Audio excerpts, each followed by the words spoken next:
દર્શક મિત્રો, કરુણા ટોક્સમાં આપનું સ્વાગત છે. વંદે ગૌ માતરમ.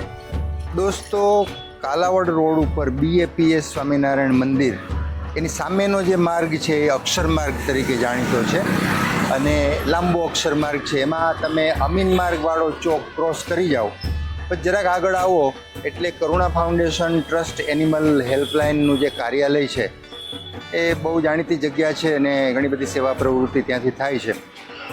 આજે હોળીનો તહેવાર છે, પરમ દિવસે ધૂળેટી છે, તો કરુણા ફાઉન્ડેશન એનિમલ હેલ્પલાઇનનું જે કાર્યાલય છે ત્યાં બહાર એક બેન બેઠા છે, વાંકાનેર તાલુકાના કોઈ ગામથી આવ્યા છે અને નેચરલ રંગ જે આપણા હોય છે ધૂળેટીના, કેસુડા, ખાસ કરીને હું પહેલાં બતાવીશ તમને કેસુડા જે આપણા મૂળ કલર છે. આપણે ધૂળેટી રમવાની મૂળ પરંપરા કેસુડાથી શરૂ થઈ હતી.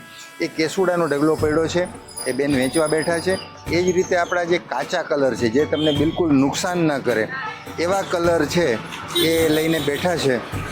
એ સવારથી બેઠા છે, એમને ગ્રાહકોનો ઇંતજાર છે. કોઈ કેસુડા ખરીદવા આવે, કોઈ આ રંગો ખરીદવા આવે. એ હંસાબેન એમનું નામ છે, હંસાબેન દેવી પૂજક, વાંકાનેર તાલુકાથી આવ્યા છે અને એમણે હમણાં વાત કરી કે હજી સુધીમાં તો એમના કોઈ રંગો અથવા કેસુડા કોઈ ખાસ લેવા આવ્યું નથી. એમને ઇંતજાર છે કે હું સાંજ સુધી બેસીશ અહીંયા અને મને આશા છે કે આ બધું જ વેચાઈ જાય. એટલે ખાસ એનો પણ હેતુ એવો છે કે આપણે એવા રંગોથી રમીએ જેમાં આપણને નુકસાન ન થાય. એટલે કેસુડાના પલાળીને એના પાણીથી આપણે રમીએ, એ જ રીતે આ કાચા રંગો છે એનાથી રમીએ. કોથળીઓ ભરીને તૈયાર બેઠા છે, બસ એને ઇંતજાર છે હવે ગ્રાહકોનો. તો આપણે ખાસ અક્ષર માર્ગ ઉપર કરુણા ફાઉન્ડેશનનું જે કાર્યાલય છે ત્યાં બહાર જ એ બેન બેઠા છે, આખો દિવસ બેસવાના છે.